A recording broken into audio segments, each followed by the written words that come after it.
हे नर्सरीचे जे डायरेक्टर आहेत ते सर आहेत, ते तुम्हाला प्लॅन्टिंग मटेरियल संदर्भात सर थोडंसं माहिती सांगा. मुखाड सरांनी सांगितलं विद्यार्थ्याकडे प्लॅन्टिंग मटेरियल नाही आहे, खरोखर आमच्याकडे नाही आहे.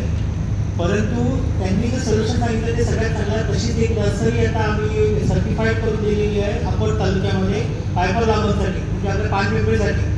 तसंच जर आपलं जसं बोर्डी गाव आपलं फेमस आहे किंवा जळगाव जामोद तुमच्या इकडचं गाव फेमस आहे असेल तर तिथं तुमच्या घरी कोणी समोर आलं आणि एक जर तुम्ही प्लॅन्टिंग मटेरियल सगळे दुसरं केलं त्याला पण आम्ही सगळे फ्री ऑफ कॉस्ट, आमच्याकडे चार्जेस नाही. फक्त कृषी विभाग डाबरे साहेबांना कॉन्टॅक्ट करा, त्यांच्या मार्फत आम्हाला येऊ द्या आणि आम्ही ते सर्टिफाय करण्यासाठी निश्चितच मदत करू. दुसरी गोष्ट, मगाशी मी सगळ्यांचं ऐकलं, माझ्याकडे गोकुळसाठी खूप लोक येतात. गोकुळचं कोण मगाशी कोणतरी बोललं मला गोकुळसाठी बरेचसे लोक माझ्याकडे येतात नागार्जुनला. त्यांना मी जरूर तुमचा नंबर कार्ड वगैरे शेअर केलं, तुम्ही नक्कीच त्यांना तुमचा नंबर देईल. तिसरं, आपल्या इथं जे आता जेवढे पिकं निघाले त्याच्यापेक्षा भरपूर अजून बरेचसे असे पिकं आहेत जे आपल्या भागात चांगले येऊ शकतात, परंतु घेत नाही. शतावरी सुद्धा आपल्या भागात चांगलं येते. आपल्या अकोला जिल्ह्यात तर त्याचं काही प्रमाण जास्त नाही आहे, परंतु शतावरी आपल्या भागात खूप चांगली येऊ शकते. शतावरीसाठी कुठतरी होते मगाशी. तर आणि शतावरीचा फायदा असा आहे की शतावरी खूप जास्त उत्पन्न येतं त्याचं. फक्त एक काळी जमीन सोडली तर बाकी सगळ्या जमिनी खूप छान प्रकारे आपल्या इथं ते इथं 2 वर्षाचं पीक आहे साधारणतः, परंतु ते उत्पन्न पण तेवढंच देणार आहे. अशा पिकांसाठी पण जर खरेदीदार आपल्याला इथं येत असतील तर समूह शेतीने जर आपण हे केलं, त्याची पण एखादी नर्सरी बनली, त्याचं बियाणं खूप भरपूर प्रमाणात बियाणं येतं त्या झाडाला.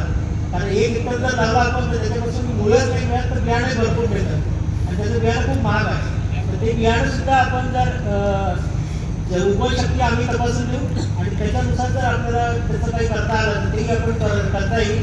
म्हणजे मला थोडक्यात सांगायचं हे आहे की विद्यापीठ तुमच्या पूर्ण पाठीशी आहे. फक्त कृषी विभागामार्फत आमच्याकडे या, आम्ही ती नर्सरी सर्टिफाय करून देण्यासाठी पूर्णपणे तुम्हाला सहकार्य करू. सौरभ सरांचं आणि यांचं अभिनंदन करेन. शेतकऱ्यांची एक मागणी होतीच की अनुदानासाठी अर्ज केले. महाडीबीटीवर आम्ही जुलै महिन्यातच अर्ज केले होते, मागणी केली होती, पण त्याच्यापुढे प्रोसेस झाली नाही. तर आम्हाला बऱ्याचदा आम्ही जेव्हा विचारलं तेव्हा हे सांगण्यात आलं की आपल्याला अनुदान आलं नाही. तुम्ही जे म्हटलं mission on integrated development of horticulture त्या स्कीमच्या अंतर्गत आहे, तर या वर्षीचं अनुदान एक आम्हाला भेटेल का? आणि दुसरं जे प्लांटिंग मटेरियलबद्दल तुम्ही म्हटलं तर आम्ही स्वतः मारोडी मुस्लिम आमच्या माध्यमातून यावर्षी जवळपास 700 शेतकऱ्यांना बियाणं दिलं. जवळपास 400 क्विंटल बियाणं प्लांटिंग मटेरियल आपण दिलेलं आहे.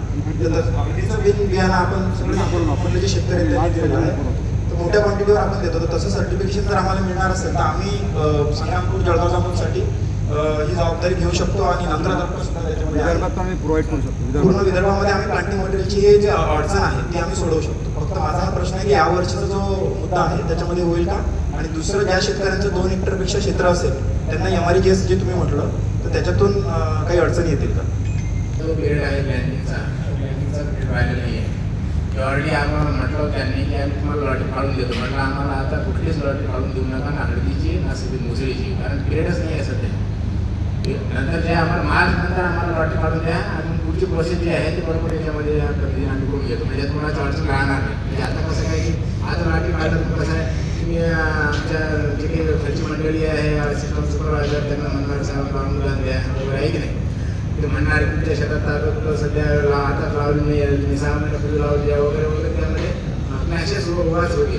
म्हणून आपण जे काही नेक्स्ट इयर आहे, नेक्स्ट इयरपासून आपण जे आहे तेव्हापासून आपलं प्लॅन्टिंग मटेरियल जे आहे ते त्याप्रमाणे सुरू होईल.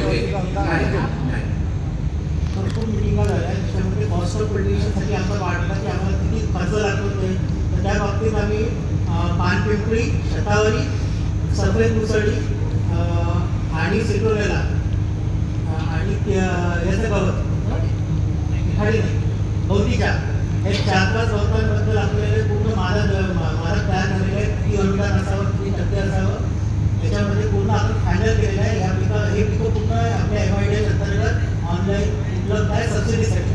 किती सबसिडी द्यायची, कधी द्यायची, इव्हन पानपिंपळीसाठी आपण ट्रिगर्स पण सबमिट केलेले आहेत क्रॉप इन्शुरन्ससाठी. कधी कोणत्या परिस्थितीत किती अनुदान द्यायला पाहिजे याचं पूर्ण कॅल्क्युलेशन करून आपण विद्यापीठाने गव्हर्नमेंटकडे दिलेलं आहे आणि ते एक्सेप्ट पण झालेलं आहे. सफेद मुसळीचे ट्रिगर सबमिट केलेले आहेत, परंतु अजून त्याची फायनल मीटिंग व्हायची. बोर्डीला